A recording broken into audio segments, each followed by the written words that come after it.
ఎలా ఉందో మా పాపకి? జ్వరం తగ్గిందా? లేదు మావయ్య, అలాగే ఉంది. ఏది పడితే అది తినిపిస్తే ఇలాగే అవుతుంది. అందుకే పిల్లల్ని జాగ్రత్తగా చూసుకోమనేది. అత్తయ్య, రాత్రంతా బానే ఉంది.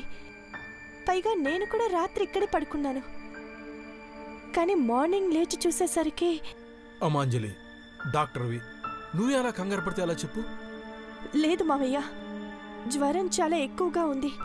హాస్పిటల్కి తీసుకెళ్లడం మంచిదనిపిస్తోంది.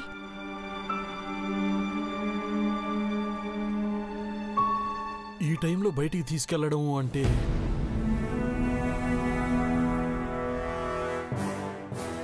సరే, ఓపెన్ చేయమ్మా. ఎలాగో అర్జున్ స్వామీజీ దగ్గరే ఉన్నాడు కదా, ఫోన్ చేసి విషయం చెప్పమ్మా. అలాగే మావయ్య.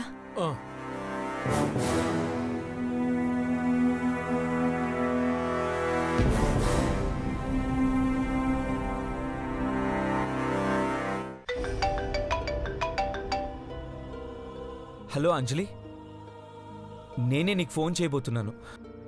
ఈలోపు నువ్వే నాకు ఫోన్ చేశావు. స్వామీజీ గారు నీకు ఒక ముఖ్యమైన విషయం చెప్పమన్నారు. ముందు నేను చెప్పేది వినండి. పాపకి జ్వరం వచ్చిందండి. 104 టెంపరేచర్ ఉందండి. అయ్యో అవునా? ఈ టైంలో జ్వరం రావడం ఏంటి? టాబ్లెట్ వేసావా మరి? టాబ్లెట్స్ వేశాను, సిరప్ తాగించాను, అయినా తగ్గడం లేదు. పాప బాగా వీక్ అయిపోయిందండి. హాస్పిటల్కి తీసుకెళ్లడం మంచిదనిపిస్తుంది. నో, ఆ పని మాత్రం చేయకు. సిరి ఇల్లు దాటి బయటికి వస్తే చాలా ప్రమాదం. ఇప్పుడు సిరిని హాస్పిటల్కి తీసుకెళ్లకపోయినా ప్రమాదమే కదండి. నువ్వు డాక్టర్వి, ఏదో ఒకటి చేసి పాపకున్న జ్వరాన్ని నువ్వే తగ్గించగలవు. అది నీ చేతుల్లోనే ఉంది. కానీ సిరి ఇల్లు దాటి బయటకు వెళ్తే మనం ఎవరూ ఏం చేయలేం. ఆఖరికి స్వామీజీ గారు కూడా ఏం చేయలేరు. ఏంటండి మీరనేది? అవును అంజలి, ఇక మనకి 2 గంటలు మాత్రమే టైం ఉంది.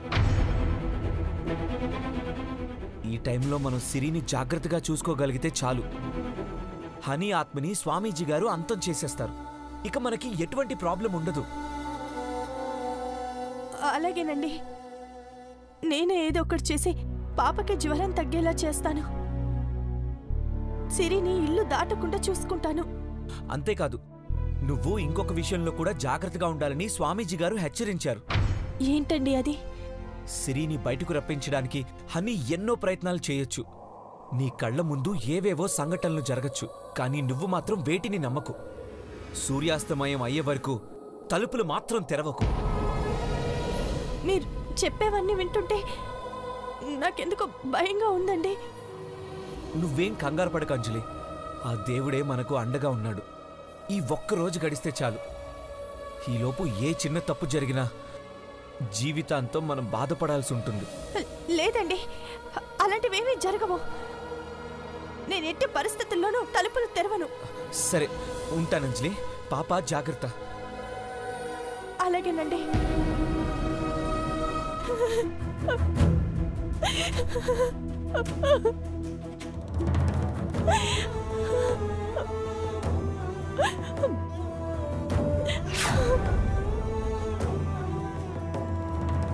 అమ్మా, నాకు కష్టం కలిగిన ప్రతిసారి నువ్వే అండగా నిలబడి నన్ను కాపాడుతూ వచ్చా.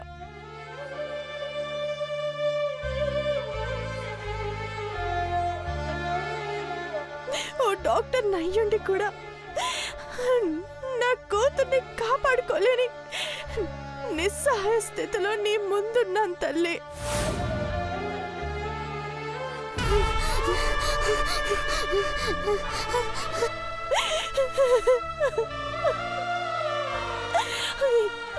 ఏటో కదలేని పరిస్థితి నాది. ఇల్లు దాటి బయటికి వెళ్తే నా పాపని కబలించడానికి మృత్యువు సిద్ధంగా ఉంది.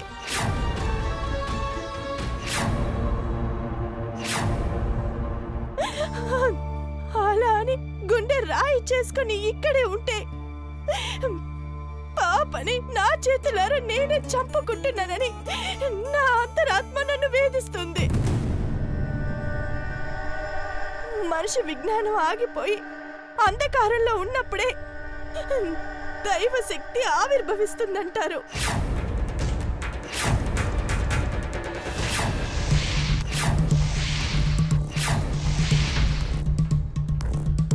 మృత్యువుతో పోరాడుతున్న ఆ పసికందుని నువ్వే కాపాడాలి తల్లి, నువ్వే కాపాడాలి. నా కూతురికి ఏం జరిగినా ఇక నీదే బాధ్యత. తల్లిదండ్రులు చేసిన పాపాలకు పిల్లలు శిక్ష అనుభవిస్తారంటారు. నేనే జన్మలో ఏ పాపం చేశానో నా మూలంగా ఇప్పుడు నా కూతురు శిక్ష అనుభవిస్తుంది.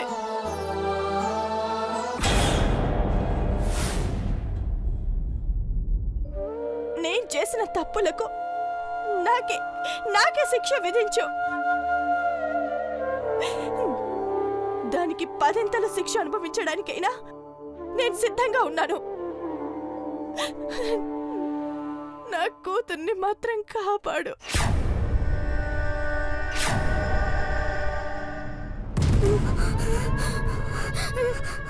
తనకి జ్వరం తగ్గే వరకు నిన్నే స్తుతిస్తూ ఉంటాను.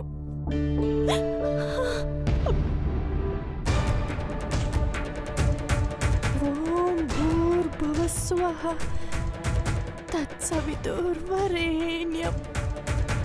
భర్గో దేవస్య ధీమహి ధియో యో న ప్రచోదయాత్.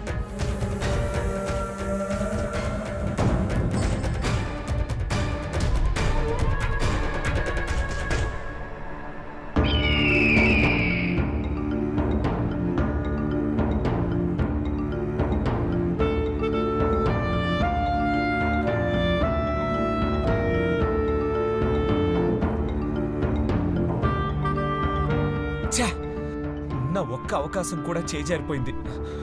ఈ అడవిలో ఇంత చిన్న నిమ్మకాయ ఎలా దొరుకుతుంది? ఇంకొద్దిసేపట్లో సూర్యాస్తమం అవబోతుంది. ఎలాగైనా ఆ నిమ్మకాయను వెతికి పట్టుకోవాలి.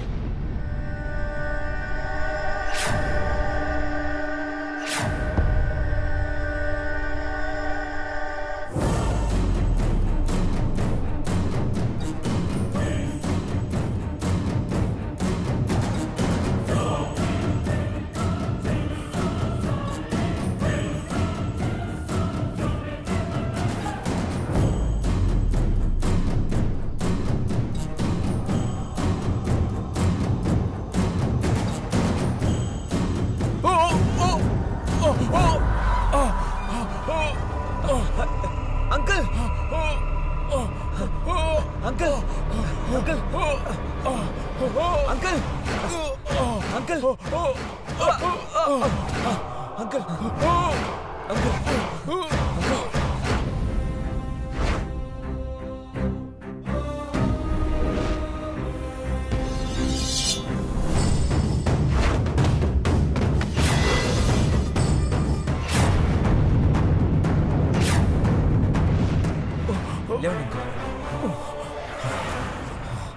Uncle, are you fine? Fine.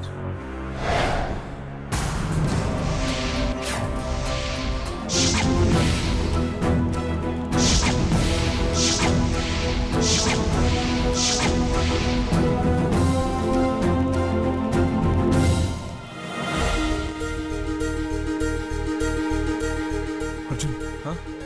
Arjun, నిమ్మకాయ నిమ్మకాయ.